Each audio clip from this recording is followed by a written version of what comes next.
frère Christian, des fois ça nous complique. Nous prenons la version Louis II. Nous sommes dans l'évangile selon Marc, chapitre 10, verset 46 à 52. La votre version, c'est jusqu'au verset 53. Marc, chapitre 10, verset 46 à 53 ou bien 52. J'ai aimé quand Papa Odon faisait la prière de l'introduction. Directement, il a cité le nom de Bartimée. Je me suis dit à moi-même, c'est que le Saint-Esprit ce matin est d'accord avec nous. Parce que ce matin, nous voulons parler de cet homme Bartimée. Dieu nous a donné quelque chose de sa vie que nous avons partagé ce matin. Nous sommes dans l'évangile selon Marc, chapitre 10, verset 46 à 53. Marc, chapitre 10. Oui, verset 46. Verset 46. Ils arrivèrent à Jéricho.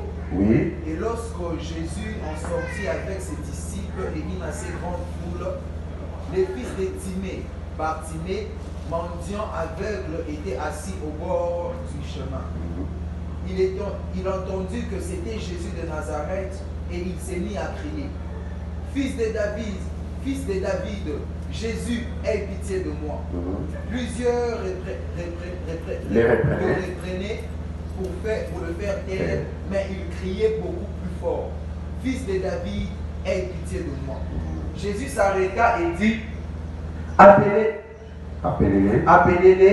Ils appelèrent l'aveugle et en lui disant: Prends courage, lève-toi, il t'appelle. Prends courage, lève-toi, il t'appelle. Le terme de message de ce matin, c'est il t'appelle. Oui, tu continues, il t'appelle. Si tu écris le terme, tu écris il t'appelle. Bien sûr, il m'appelle. Parce que quand on dit il t'appelle, c'est comme si moi je te dis. Mais toi-même, tu peux écrire il m'appelle. Jésus t'appelle, toi. Oui, prends courage, lève-toi, il t'appelle.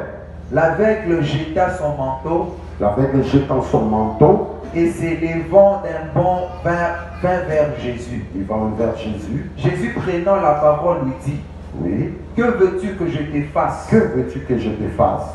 Rabouni lui répondit l'aveugle. Maître, lui répondit l'aveugle. Rabouni, c'est en araméen, ça signifie maître. Que je recouvre la vue. Que je recouvre la vue.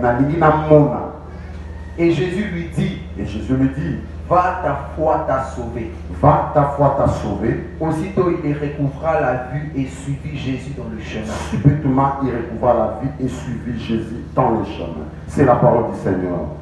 Acclamons pour la parole de Dieu, acclamons pour le Dieu tout-puissant. Bien-aimés, nous sommes dans sa présence.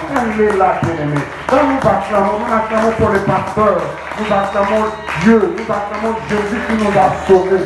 Il mérite nos acclamations.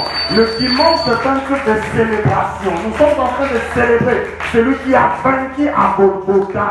Pour ça qu'on célébrer, pour ça qu'on commissaire. Parce que c'est lui seul qui a vaincu. Ce n'est ni ton père, ce n'est ni ta mère, ni